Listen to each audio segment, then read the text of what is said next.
అందరికీ నమస్తే. నేను మీ జర్నలిస్ట్ శంకర్ని. రేవంత్ రెడ్డి ఫోన్ ట్యాపింగ్ వ్యవహారము చాలా కీలకంగా మారింది తెలంగాణ రాజకీయాల్లో. రేవంత్ రెడ్డి గారు ఫోన్లు ట్యాప్ చేస్తూ ఉన్నారు. ఆయన ప్రభుత్వము కొంతమంది మంత్రులవి కొంత కీలక నాయకుల ఫోన్లను ట్యాప్ చేస్తూ ఉన్నారు. ట్యాప్ చేసి వింటూ ఉన్నారు. ఈ విషయము బయటపడి దాదాపు 4-5 రోజులు అవుతూ ఉంది. సౌత్ ఫస్ట్ అన్నటువంటి పత్రిక ఈ సంచలన విషయాన్ని బయటపెట్టింది. రేవంత్ రెడ్డి గారు ఒక ఇద్దరి మంత్రుల ఫోన్లను, ఒక మంత్రి ఆయన ఇంట్లో రెస్ట్ తీసుకుంటుండగా, ఇంకొక మంత్రి ఆయన ఇంట్లో రెస్ట్ తీసుకుంటుండగా ఇద్దరు మాట్లాడుకున్నటువంటి గంట సేపు సంభాషణని రేవంత్ రెడ్డి గారు విన్నారు. విని ఆ సంభాషణ చేసినటువంటి ఆయన మాట్లాడుకున్న ఇద్దరు మంత్రుల ఫోన్లను విని ఆ మంత్రుల్లో ఒక మంత్రి దగ్గరికి ఇంకొక రేవంత్ రెడ్డికి అత్యంత దగ్గర వ్యక్తి అయిన సన్నిహితుడైన ఇంకొక మంత్రిని సదరు మంత్రి దగ్గరికి పంపిస్తే ఆ మంత్రి ఆ విషయం తెలుసుకొని షాక్ అయిండు. నా ఫోన్లను మీరు ఎలా విన్నారు అన్నటువంటి విషయాన్ని షాక్ అయి వెళ్ళి ఆయన ముఖ్యమంత్రి దగ్గరికి పోయిండు ఆవేశంగా. ముఖ్యమంత్రి దగ్గరికి వెళ్ళి నా ఫోన్లను మీరు ట్యాప్ చేస్తారా అని చెప్పేసి ఆయన నిలదీయడం జరిగింది. దాంతో ముఖ్యమంత్రి రేవంత్ రెడ్డి గారు కూడా చాలా సింపుల్గా కొట్టి పడేసిండు. 100% నేను వింటా, మీరు ఏం చేస్తున్నారని చూస్తా, నేను నా మంత్రివర్గంలో మంత్రులు ఎవరితోని మాట్లాడుతూ ఉన్నారు, ఎవరితోని కలుస్తూ ఉన్నారు, ఏమైతా ఉన్నది, ఏమన్నా కుట్ర చేస్తూ ఉన్నారని తెలుసుకునే బాధ్యత నా మీద ఉంటుంది, నేను ఆ పని చేస్తున్నా అని చెప్పేసి ఆయన చెప్పడం జరిగింది. ఈ నేపథ్యంలో ఫోన్ ట్యాపింగ్ వ్యవహారము రేవంత్ రెడ్డి మంత్రుల ఫోన్లను ట్యాప్ చేస్తూ ఉన్నాడు. ఈ విషయం బయటకు వచ్చింది. దాంతోపాటు కాంగ్రెస్ ఇన్ఛార్జిగా ఉన్నటువంటి మీనాక్షి నటరాజన్ గారు ఉన్నారు కదా, ఆమె ఫోన్ను కూడా రేవంత్ రెడ్డి గారు ట్యాప్ చేసిరని కూడా వార్తలు బయటకు వచ్చి, వీళ్ళందరితో పాటు ఇంకా కొంతమందివి ఎవరి మంత్రుల ఫోన్లు ట్యాప్ చేస్తూ ఉన్నారు. అలాగే మీనాక్షి నటరాజన్ గారి ఫోన్ ట్యాప్ చేసిరు, జర్నలిస్టుల ఫోన్లను ట్యాప్ చేసిరు. మనం చూసుకున్నాం, ఢిల్లీకి వెళ్ళినప్పుడు ఒక జర్నలిస్ట్ మీద రేవంత్ రెడ్డి గారు సీరియస్ అయ్యారు.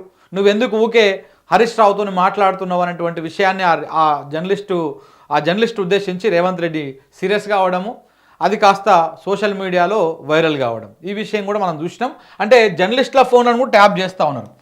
సో దాంతోపాటు ప్రతిపక్ష నాయకుల ఫోన్లను కూడా ట్యాప్ చేస్తారు. ఇప్పటికే కౌశిక్ రెడ్డి కంప్లైంట్ చేసిండు, దాసో శ్రవణ్ కంప్లైంట్ చేసిండు, చాలామంది బీఆర్ఎస్ నాయకులు కంప్లైంట్లు చేసిండు, మా ఫోన్లు ట్యాప్ అవుతున్నాయి అని చెప్పేసి కంప్లైంట్లు చేసిరు. వీళ్ళ ఫోన్లు కూడా ట్యాప్ అవుతున్నాయి. సో కాబట్టి ఇంతమంది ఫోన్లు ట్యాప్ అవుతూ ఉన్నాయి. మనడానికి వచ్చిన ఈ ఆరోపణలు ఇప్పుడు ఏకంగా సౌత్ ఫస్ట్ అనేటువంటి పత్రిక కూడా ఆ విషయాన్ని బయటపెట్టింది.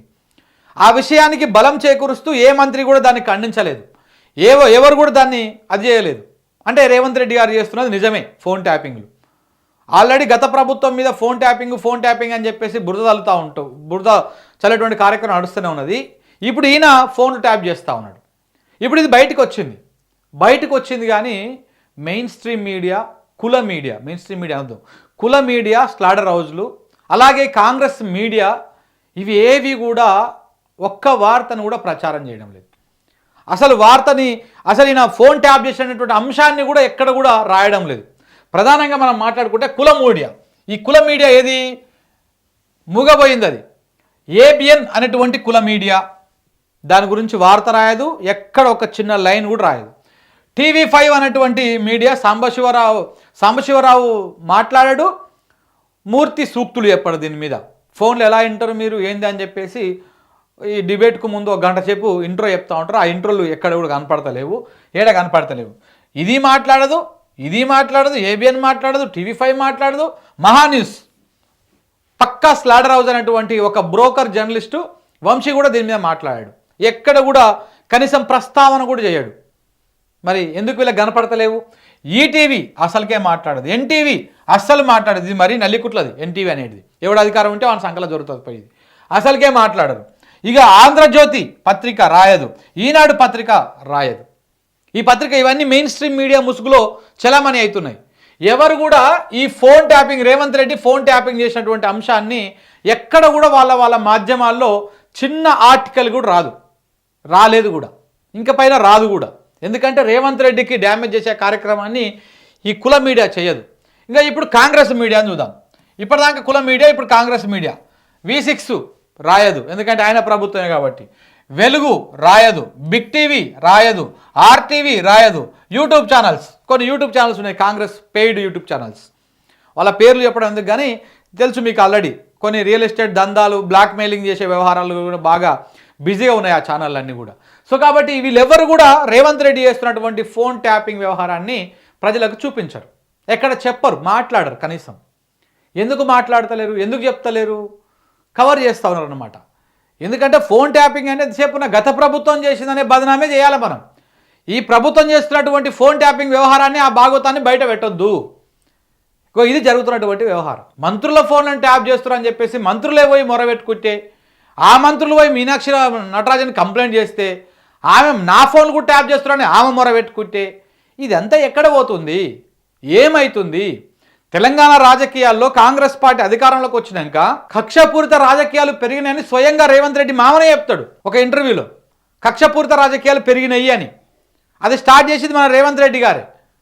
అధికారంలోకి రాగానే ఫోన్ ట్యాపింగ్ కేసు అంటాడు, అధికారంలోకి రాగానే విద్యుత్ కొనుగోళ్ల కేసు అంటాడు, అధికారంలోకి రాగానే రకరకాల కేసులు. ఆయన చేసిన ఫ్రీ బస్ ఒక్కటి తప్ప ఏ కార్యక్రమం లేదు. ఇప్పుడు మంత్రుల ఫోన్లను ట్యాపింగు, జర్నలిస్టుల ఫోన్లను ట్యాపింగు, ప్రతిపక్ష నాయకుల ఫోన్లను ట్యాపింగు, కాంగ్రెస్ సొంత పార్టీ ఇన్ఛార్జీల ఫోన్లని, కాంగ్రెస్లో కీలక నాయకులు ఎవరెవరు ఫోన్లు, ఇంకెంతమంది ఫోన్లు ట్యాప్ అయినాయి చూడాలి, వీళ్ళందరి ఫోన్లు ట్యాపింగ్ అని చెప్పేసి వార్తలు వస్తూ ఉంటే ఈ కుల మీడియా ఎక్కడ కూడా చిన్న కథనాన్ని కూడా రాయడం లేదు. ఇది చాలా డేంజర్. ఇది ఒక తెలంగాణకే కాదు, ఆంధ్రప్రదేశ్ రాష్ట్రానికి కూడా ఈ కుల మీడియా అనేది చాలా డేంజరు. ఈ కులగజ్జి మీడియా చాలా ప్రమాదం, తెలుగు రాష్ట్రాలకు ప్రమాదం. తెలుగు రాష్ట్రాలు వీటిని బహిష్కరించాల్సినటువంటి అవసరం ఉన్నది. మూగబోయిన ఈ విషయాలు చెప్పవు. ఇప్పుడు అంతా వేరే నెరేషన్ క్రియేట్ చేయడం కోసం ప్రయత్నాలు చేస్తూ ఉన్నాయి. తెలంగాణ, ఆంధ్రప్రదేశ్ తెలుగు ప్రజలు ఆలోచన చేయాలి, ఈ కుల మీడియా పట్ల అప్రమత్తంగా ఉండాలి. ఇవి చేస్తున్నటువంటి విష ప్రచారాలను ఎప్పటికప్పుడు తిప్పికొట్టాలి. Thank you very much.